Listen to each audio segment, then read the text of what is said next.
Adventures in time and space, transcribed in future tense.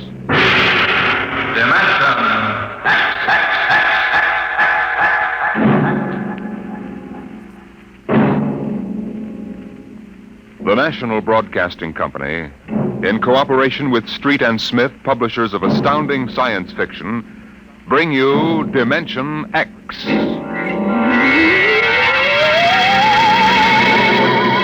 The civilization of the galaxy spread across 200 million worlds. The black void of space swarmed with the ships of the Empire. But far off the trade routes, almost forgotten, lay the dying planet Earth, a backwater in galactic culture, a place of exile, a pebble in the sky.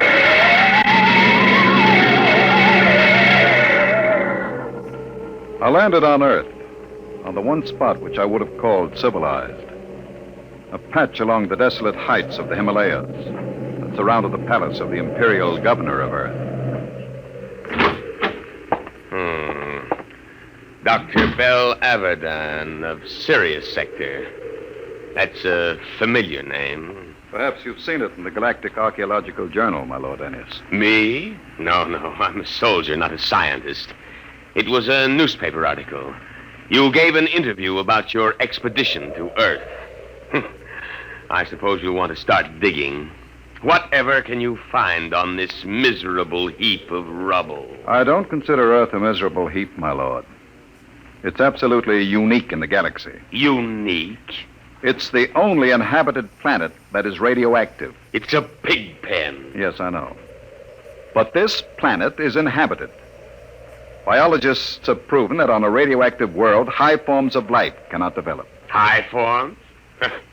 The rest of the galaxy hates the Earthmen, and they return it with interest. I don't think you understand. I'm not intolerant of anyone, and that even includes Earthmen. My theory is that life on Earth originated before it was radioactive. There's a story like that in the Earth lore of the ancients. I know, I've read it. Oh? I wouldn't admit that here if I were you, Dr. Averdan. It's forbidden for outsiders to read it. The Earthmen get pretty violent about their religion. Do you mean the imperial police power here is defective? It is in case of sacrilege. Well, now, what do you actually want to prove? That man originated in prehistoric times on Earth before space travel and spread to the other planets. What? Are you seriously suggesting that at one time Earth was the only inhabited planet? And that man descended from Earthmen? There's a chance it might be so. You'll change your mind when you see them, Doctor. I'm not an anti-terrestrial, but as far as I can see, they're lazy and ignorant and generally inferior to us. I'm as liberal as the next man, but it's a fact. Once an Earthman, always an Earthman.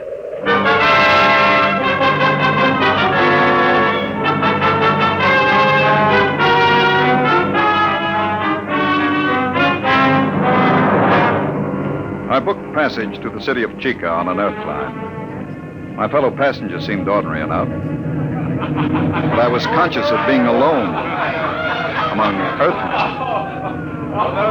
I beg your pardon. Could you tell me what's going on there? Sure. You see that couple? They've been married 40 years. It's their anniversary. Yes, sir. 40 years. Hey, Mother? It seems like yesterday. Just like yesterday. Hey, when are you folks scheduled for the 60? In a month. 16th of November. Well, I hope you have a nice day for it. My father reached his 60 in a pouring rain. Kept complaining we were getting soaked. So I told him, what are you complaining about, Dad? I've got to come back. Now, this 60 they're talking about, are they referring to their 60th birthday? Sure. That's when they put you away. Euthanasia. It's a custom. Can't have people living on. Eats up all the food. That's right, isn't it, Pop? Yes, sir. Mother's coming with me when I reach the 60. She's not due for a couple of months, but she thinks we might as well go together. Yeah, that's the spirit. There's many a man living past the 60. Sneaks, stealing the food from the next generation. A guy should go when it's his time. Yes, but suppose It's only fair to... Hey, where are you from? I beg your pardon? Asking all them questions. Yes. Who are you? A spy? Where are you from? I'm Bel Abaddon from Baron, Sirius Sector. Oh, an outsider, huh? Come on, we'll go forward. Did you hear that, Mother? An outsider.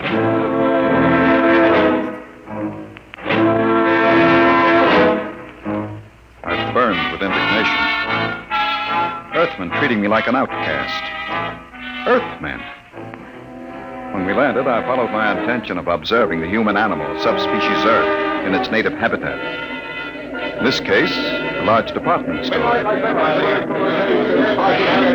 Perhaps I resembled a floor walker, for a young Earth girl came up to me and asked a question. Pardon me. Well, it's my father. He's about 5'4". He wears eye lenses. I think he had on a brown coat. I'm afraid I don't remember seeing anyone. But they followed me here. I've got to find him.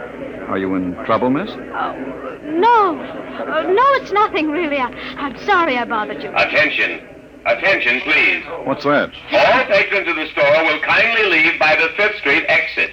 This store is being evacuated for radiation fever quarantine. What's all this about? They're after me.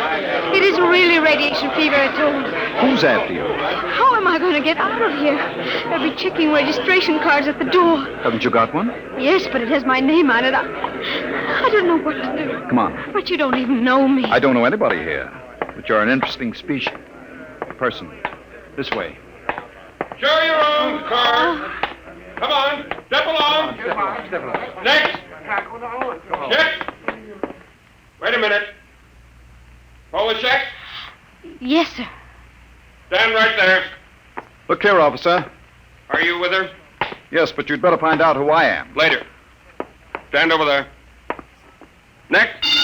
Come on. Show your own. What is it now? The Imperial. Are you afraid of them? Of course. Don't worry about the outsiders, Miss Schecht. I'll handle them. Oh, no, don't try anything. Don't talk to them at all. Just do what they say. Don't even look at them. We'll see. Here they are.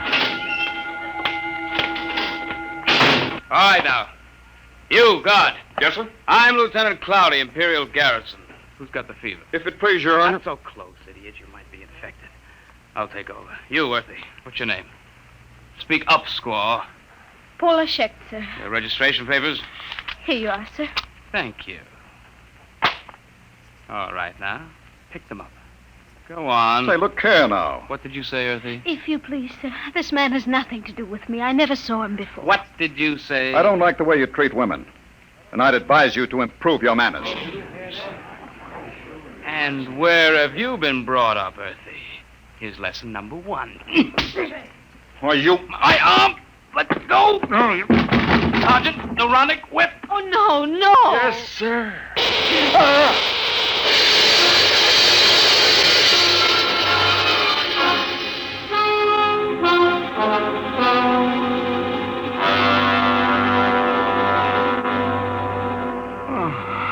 Oh, you're all right now. What happened? They gave you full power and the neuronic whip. Where are we? The military base. Oh, you should. Is that... Well, Dr. Abaddon, we seem to have had an unpleasant contretemps in this city this afternoon. Unpleasant? I should put it stronger, Colonel. As a free citizen of the Empire, I had every right to resent such illegal treatment. I consider the whole incident unfortunate, Doctor. Don't you think it would be best to forget the whole matter? I think not. I have an appointment in a week with the procurator. Procurator, eh? What do you intend doing with Miss Schecht? What would you suggest, sir? I had... Free her immediately, and offer her your apologies. Of course. If the young lady will accept my sincere regrets, I will give the order for your release immediately.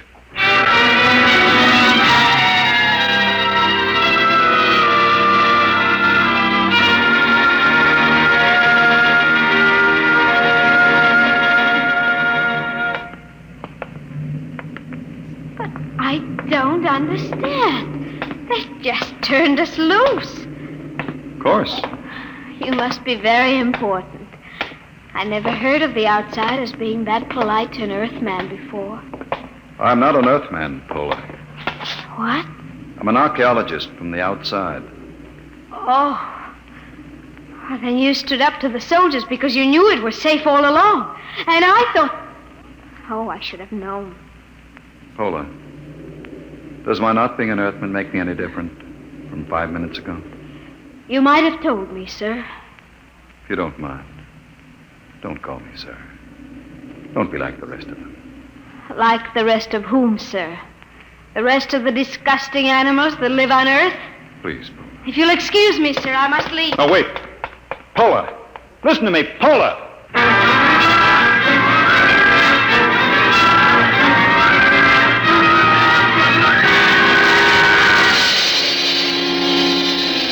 I had access to the garrison files, and to satisfy idle curiosity, I indexed Paula Schecht.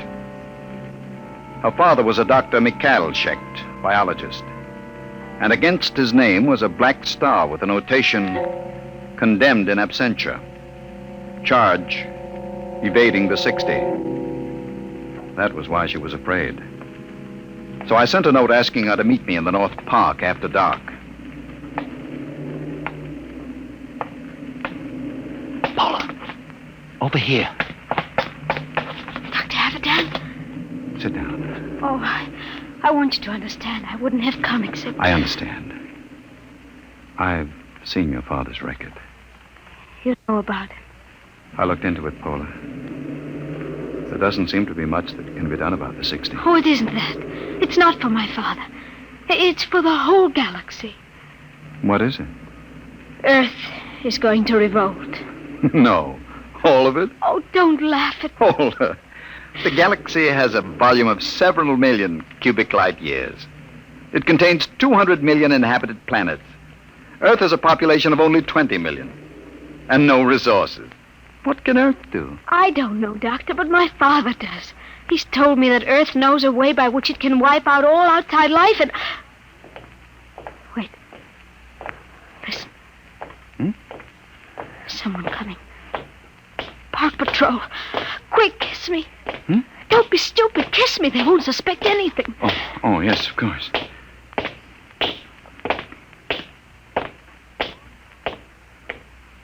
Paula. They've gone. It's all right. Now come with me. I'll take you to my father.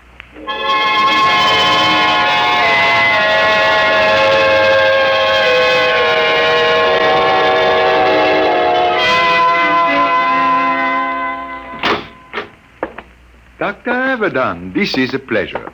I have read your articles in the journal. It is hard to get copies. Our neighbors don't care to trade with Earth. It's part of the nearly insoluble problem of anti-terrestrialism. No one seems to want a solution. Earthmen and outsiders alike? Oh, no, that is not true. There is a way of preserving our culture and living as equals in a larger society. But the zealots don't think so. The zealots? Yes, they rule Earth now. They are a small minority, but they have power. They have plans. They planned the revolt, Paula told me? Yes. I see. Well, why didn't you report this to the Imperial garrison? The Society of Earth Ancients have guarded me too well. Besides, they had a hold on me. I am 62. You know the customs of Earth. The 60 years. They allowed me to live on. The price was silence about the weapon. You agreed to this? I wanted to live. What is this weapon? You are aware of Earth's peculiar environment, the radioactivity? Yes. Over the years, we Earthmen have built up certain immunities to radiation burns, for one. But it's a minute difference. I measured it experimentally. Oh, but, Doctor, human life is not the only form affected by radiation and mutation. There is microscopic life, bacteria, viruses.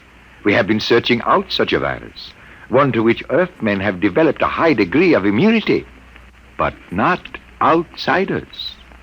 You mean a particular disease? Yes, common fever. It is a mild children's disease here, like chickenpox or German measles. But to outsiders, it is radiation fever. Symptoms develop in 2 hours. Lips are so badly affected that the victim cannot talk, and in 2 days, he dies. They've isolated this virus? Tons of it in crystalline form. And they plan to let this loose in the galaxy? By means of guided missiles. Then frightened refugees will carry the disease across space. and billions will die. You're sure about this? You have proof? I worked on the project. We've got to get to the procurator. I can catch the evening train at... Who is it? I don't know. Open up. There should have been an alarm. We've got to get out. Is there a back Open up in entrance? there. Don't move. Hands in front of you. What's the meaning of this? I demand... Shut up. I'm a galactic citizen. You've got no right to detain me without legal authority. I am an Earthman, but I think you'll find I am all the authority needed at this moment, Dr. Abadan. I am Balkus, the High Minister of Earth. The High Minister? What are you doing? I always look after distinguished visitors personally. Abadan does not know anything. I doubt that, Dr. Shecht. We will proceed now to the Hall of Correction. You can't do this. When the procurator... The procurator will hear nothing until it is too late. The guided missiles will be fired tonight at 12. Guard, if they make a false move...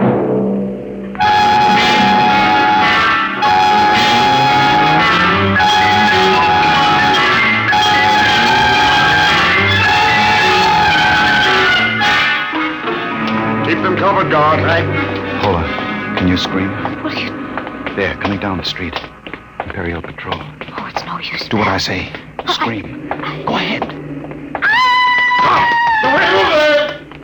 Hold it. They're outsiders. You're right. That's the Imperial Patrol. All right, Earthy. What's going on here? Good morning, Sergeant. Sir? Earthy? You don't understand. I'm Balkus, the Lord High Minister of Earth. Listen, Earthy, I don't care who you are. What's going on? Yes, sir. We've arrested these people. What charge? Blasphemy. All right, get moving. Thank you. Sergeant, What do you want, Earthy? I'm a galactic citizen. I demand the right... You? May we proceed, sir? Listen, Sergeant. I've something more to say to you. What? This. No Earthy's going to get away with this. Get a squad car. But, Sergeant, I'm the Lord Minister of Earth. Tell him about it at the Imperial Barracks. Now move, all of you, before I give you a shot of the whip.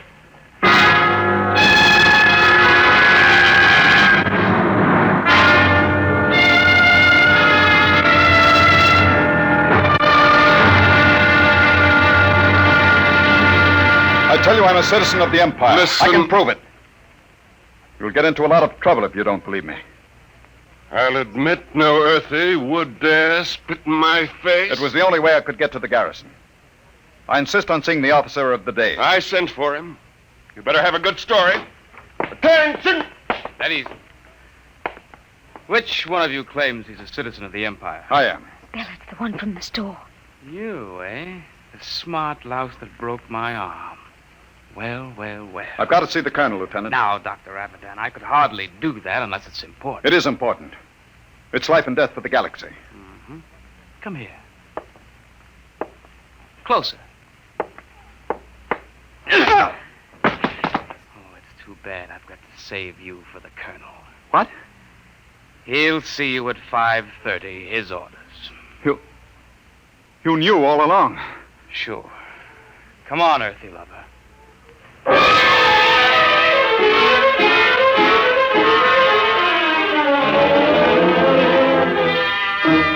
I'm afraid you're in serious trouble, Dr. Abadan.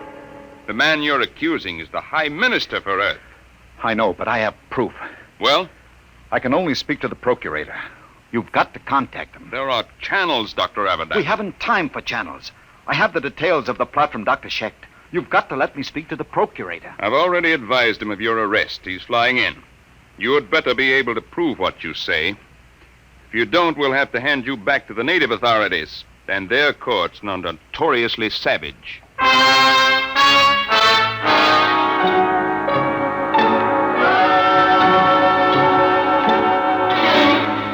Well, Abadan, I've called you here with His Excellency, the High Minister for Earth.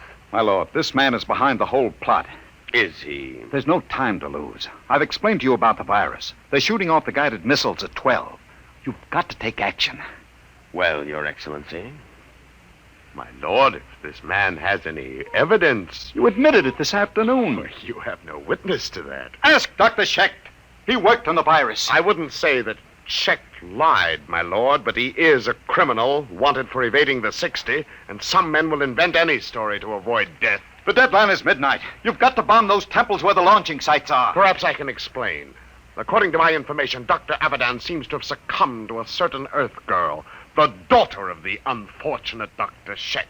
Is this true, Abadan? What has that got to do with it? There isn't any time. You've got to do... Dr. Abadan, are you in love with that girl? Yes. Will you listen to I me? don't think we need pursue this any further. Your Excellency, I shall order you released with an apology. No. Dr. Abadan, I can hardly believe a degenerate who fraternizes with Earth women. You scum, you pot-bellied scum. I warn you, Abadan, you're in trouble enough. I'm in trouble. You fool, you stupid, blind, bigoted fool. You're destroying the galaxy. You're murdering them all. But before I die, I'll have the pleasure of smashing your fat, oily face in... Let me go. Guard, the whip.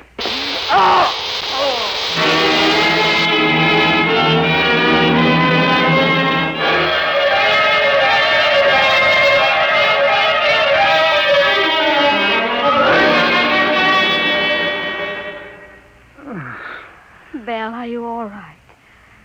Paula. What time is it? 1:30. Past the deadline.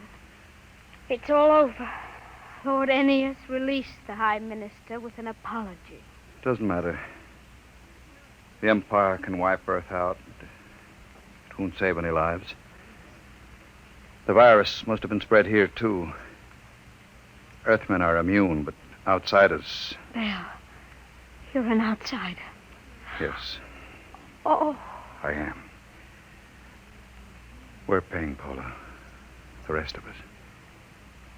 Paying for centuries of intolerance. oh, Belle. Look out there. Through the bars.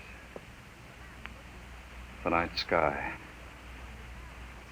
Pinpoints of light. The Empire. Doomed. Oh, Belle. Belle, don't. I was just thinking. I came to Earth to prove a theory that man started here. That once in prehistoric times, Earth was the only populated world of the galaxy. It's funny. Now it will be that way again. Man living only on Earth. He'll forget the science, the machinery of the Empire. He'll forget the stars. And there will be only Earth. Alone in the universe. A pebble in the sky.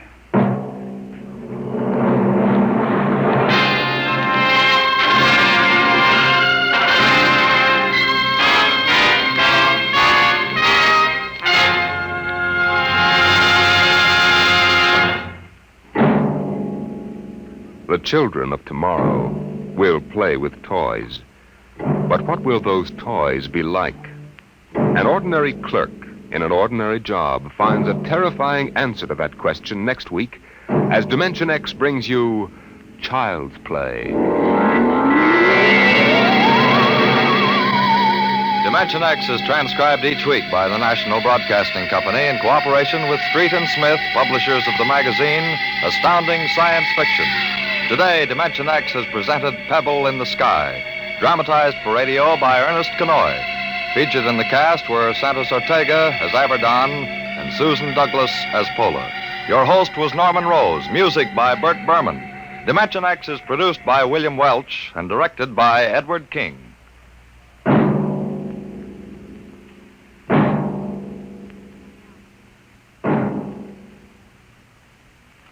This is NBC, the National Broadcasting Company.